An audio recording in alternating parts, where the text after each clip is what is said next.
those things in Telugu for you to understand, which I want to put through. So let this be a joint effort on our part, Vidya Kumar sir. As far as architectural history of Hyderabad is concerned,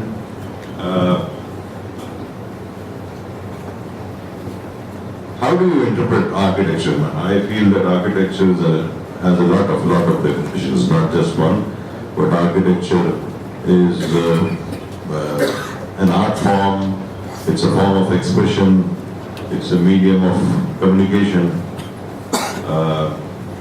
it's a political tool, it has been very potently used as a political tool. It's also a manifestation of identity, and that is what the Nizams were trying to do, I think, in Hyderabad. And architecture is also the record of an era. It's the most immediately apparent vestige of a legacy of a past. A common man will immediately relate to a monument. He might not have access to museums, to collections, to books. He might not be educated, but a structure speaks volumes. So that impacts the public far more than any other art form or literature or history. Now, what were the influences on the architecture of Hyderabad? When the Nizams took over, they inherited the collective legacy, because they were ruling the entire Deccan initially as the Nizams and as governors of the Deccan. They had a legacy of the Bahmanis and the Bahmani successor states and also parts of Vijayanagar, and all this had come together and a synthesis had already been achieved in various forms in different parts of the Deccan. This was the legacy that the Nizams inherited, and also in later times they had various other influences like European and Mughal. And of course, when the capital was shifted to Hyderabad, it was mainly Qutub Shahi architecture and of course its drawing on the Kakatiyan traditions, which became the basis of an identity for the city. I will go fast through those slides because we don't have time, I know. These are examples of various architectures which influence the architecture of Hyderabad. Of course, Hampi had its own Islamic influences, which produced some of the most remarkable buildings in the Deccan. Of course, I want you to give a close look to the building on the left. It is the old side entrance to the Bijapur Jama Masjid.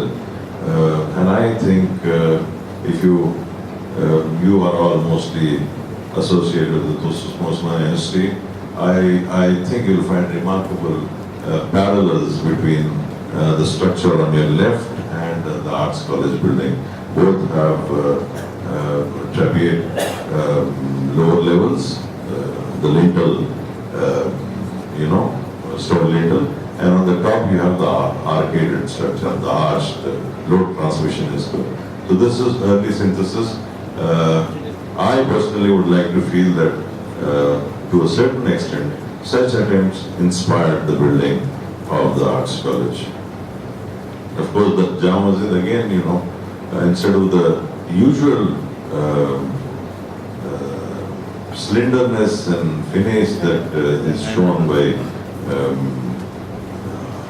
Adil Shahi architecture in the Jama Masjid and certain other buildings, you have something which comes closer to the original Bahmani, the bulky forms which were the hallmark of the Bahmani.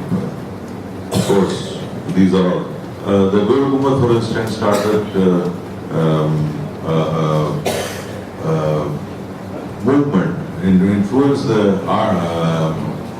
Indo-Saracenic movement, especially in Bombay and in other parts of India, was highly influenced by Bijapur architecture.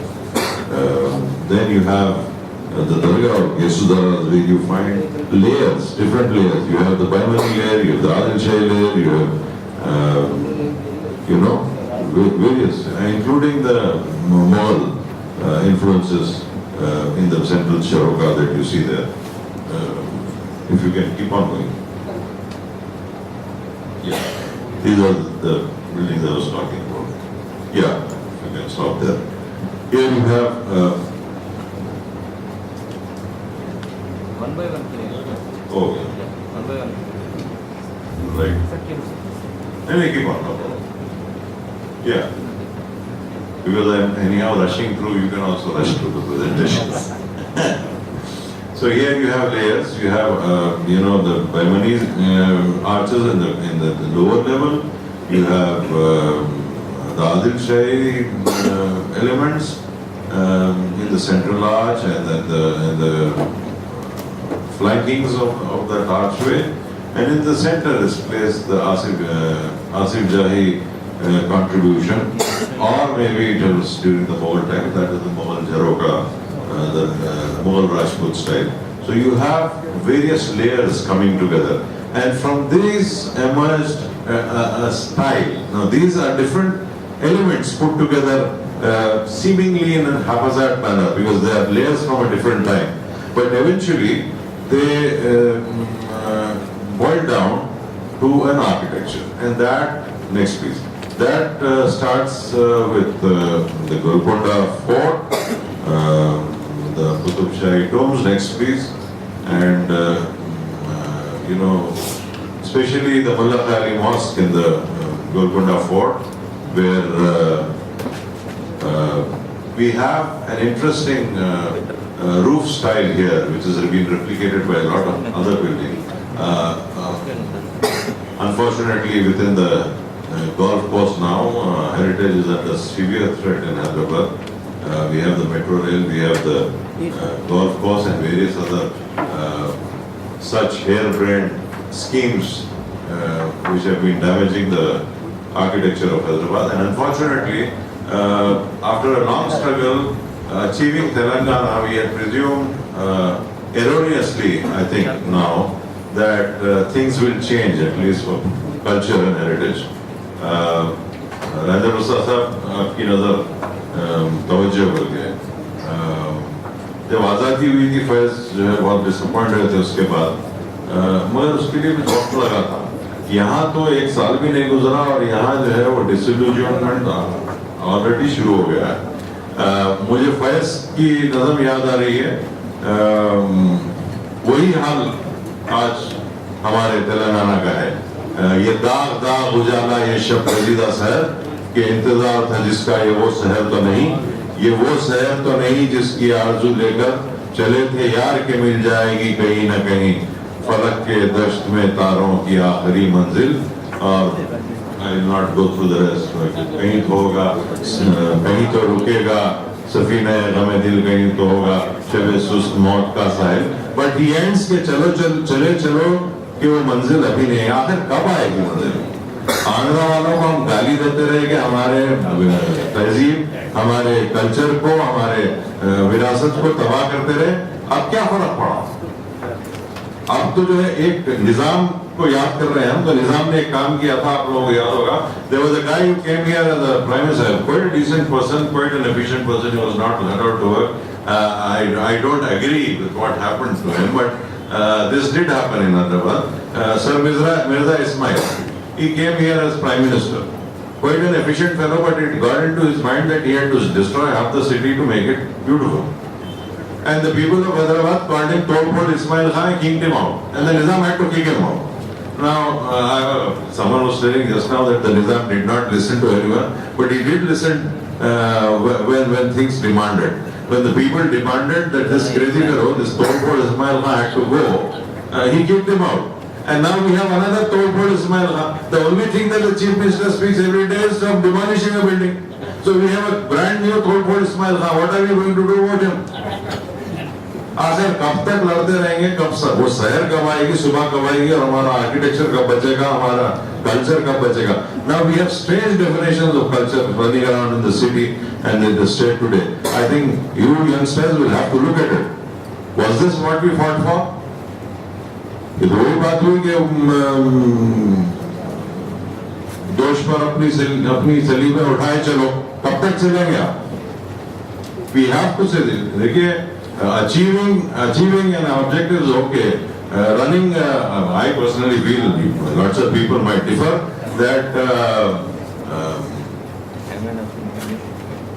driving an agitation, achieving a goal is, I think, different from governing a city or a state or people. So that distinction has to be made. Not that the rest of India things are much better. Abhi someone said the Nizam, he was in the hands of the Razakar, they were doing all things.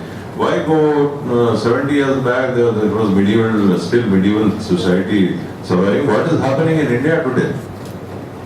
Are we much better off? Do not we have replicas of the Razakars in India today? We have a lot of people who are a lot worse than the Razakars, running about openly, and we have, I don't know, seemingly helpless as a Nizam, Prime Minister, who cannot do anything about that. The Prime Minister of India in democratic India cannot control unruly forces, and you expect the Nizam to have dealt with the Razakar more severely? I don't know. We have to think of these terms. These are points which we have to address. Are we in independent India any better off than we were in the so-called oppressive rule of the Nizams? These are next, please. Of course, culmination of, and this is the beginning of Asif Jai architecture. Next, please. And what is happening? How are we getting an identity? Next, please. Next. Well, I think it's written there. It's too far for me to read. The legacy is that Usman Ali Khan, of course, the Asif Jai is an Usmani Khan inherited. One was the legacy of the Deccan, I told you, and the successor states.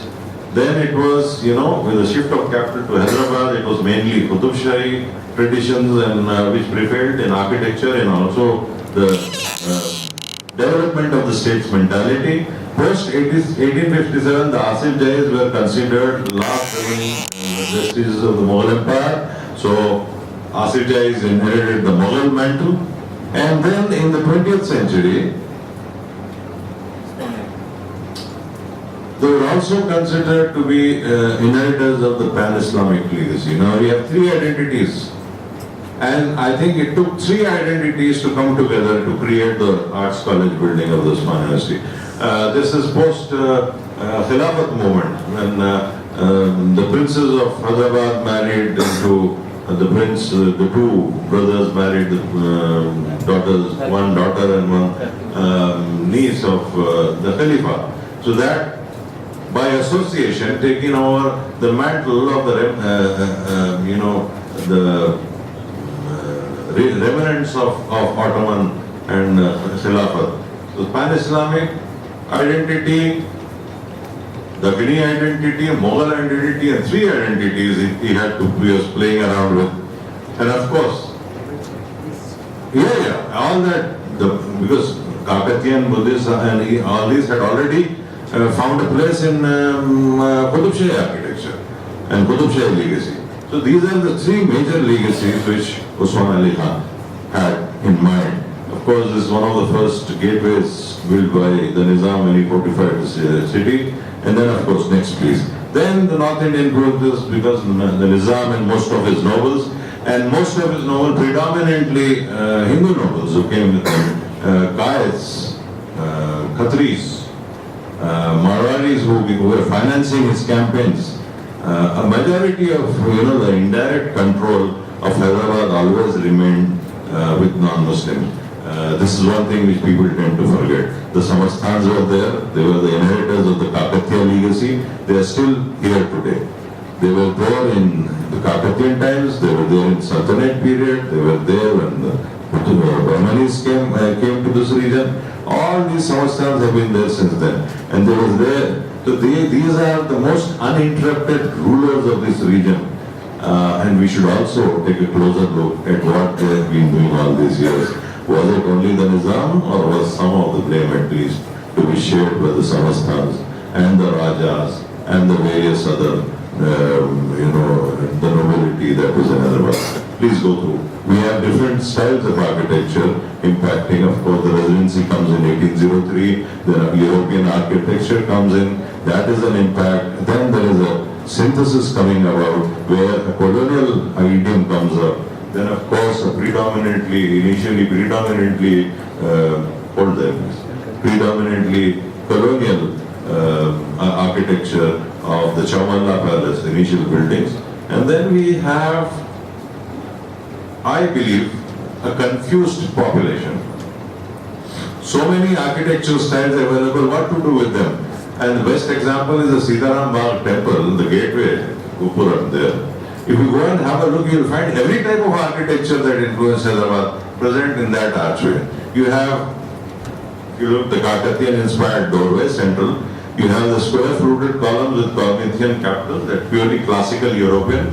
You have the Mughal Rajput and European Jharokas with temple motif finials. Look at that, look at the variety there in one single structure. And then you have Kakatiyan brackets supporting the projections. You have the British lions in stucco relief. You have the pediment embellished with the traditional temple image. The bay leaf is there, which is European pattern. You have a circular cutout, which again is common in European pediment decoration. Now, this is a hodgepodge. But please do go there. This is the Sitaram Bagh temple. Please go to that temple, stand in front of that Gopuram, have a look. I have taken a lot of architects there and I told them this is a hodgepodge. But do you think it is incongruous? They said no. Somehow all these disparate elements come together to create a very arresting and very impressive structure. That is, I think, a form of synthesis of the common man, where a professional architect is now sitting and deciding whether this element from this school of architecture, mixes with the other one, which is very different from it. But this is a mason and maybe the owner of the temple sitting together and putting together things, and something very, pleasing comes together and very interesting comes together. I strongly advise all of you to have a look at this. Of course, the European influence is also impacting Dargah architecture. Then you have a stucco revival in the Paigai tombs, 19th century. Then, of course, European influence is continuing with the palaces. And then, hold there please.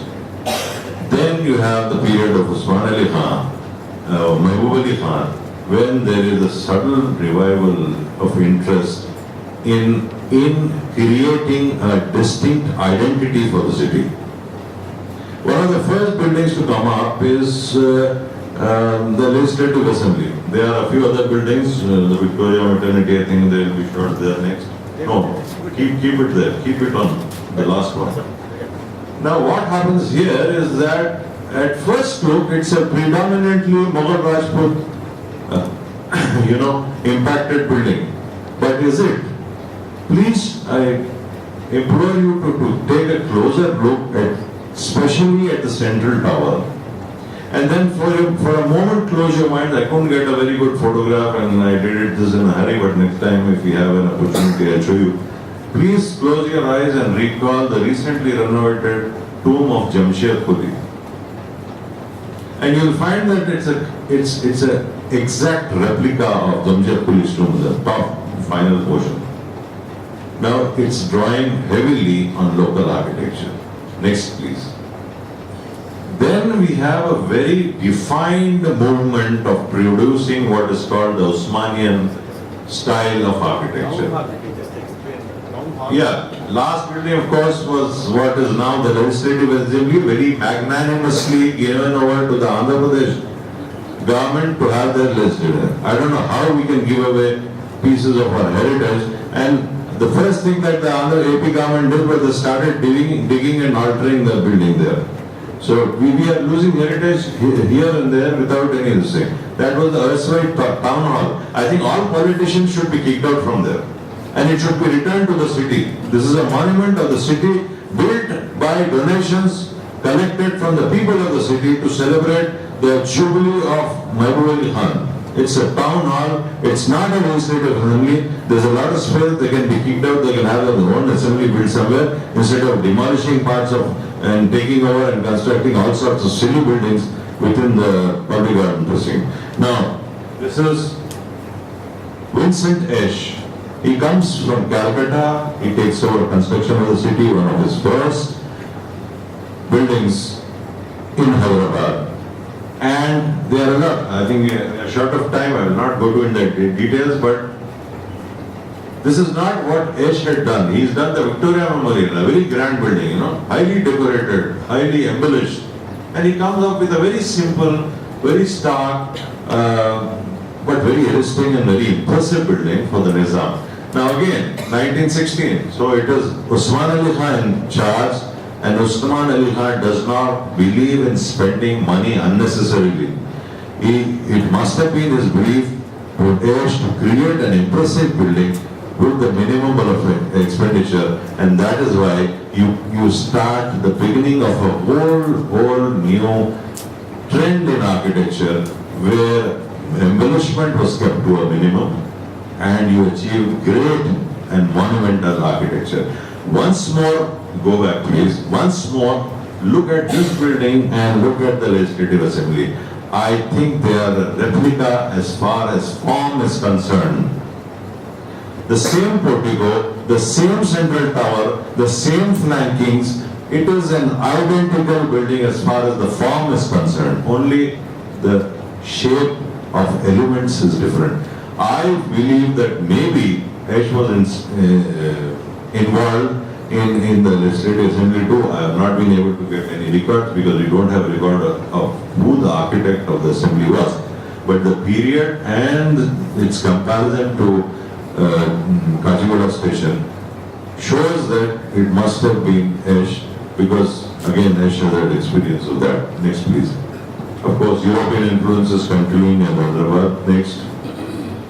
Another building by Esch, the City College. Next. Now this is, definite identity coming together. Next please. Of course, Usman University is an aberration because it digresses, but it's a slightly different period. But again, I told you this is because of an attempt to bring three identities into one form. Next please. Of course, one of the last buildings, 36 I think, Jubilee Hall, where the Jubilee was held. Now these are buildings which define the Asif Jari architecture. Of course, cement coming in towards the very end and used. And this is the last Asif Jari monument that was gifted to Hyderabad by the dynasty. This is the Chiran Mosque, built by now Mir Barkat Ali Khan, who is presently titled, although there is a debate on whether he is the last or not, he is the last Nizam. Incidentally, that mosque was designed by one of Hyderabad's most neglected architects, I think, Eric Merritt. He was a state architect, and this was not a Britisher. He was of our color. He was not a white man. He is a gun foundry, or what I think very interestingly, one of the old writers of Hyderabad has called, he was Anglo-Hyderabadi. Not an Anglo-Indian, but he was an Anglo-Hyderabadi. So Eric Merritt's creation. I thank you for the patient hearing. Before concluding, there was some mention, because we are talking about the architecture of Arts College, there was some mention of Urdu as being the language of Osmania when it was founded. Interestingly, no one objected. Everyone appreciated that Urdu was a medium, because this was the first university in the entire country which was in an Indian language. So we have Rabindranath Tagore, you have Rajgopalachari calling Rajgopalachari called it the only true Vidyapit in India. Now, suddenly after 48, there was a change in medium of instruction. Maybe desirable, maybe not, that is debatable. But I want to ask you, have any of you given thought as to why the medium of instruction was changed from Urdu to English and not to Telugu? We are very excited that that has a history which has to be discussed. So it's not that, education in Urdu did not benefit the society at large. It was because of learning and being a student of Osmania University that Narasimha Rao could be a successful politician and prime minister in Delhi. He had to have that experience of an education at Osmania University. I hope I am. Most of them are. So there are different aspects which you should look at. I thank the organizers for giving me this opportunity. Thank you.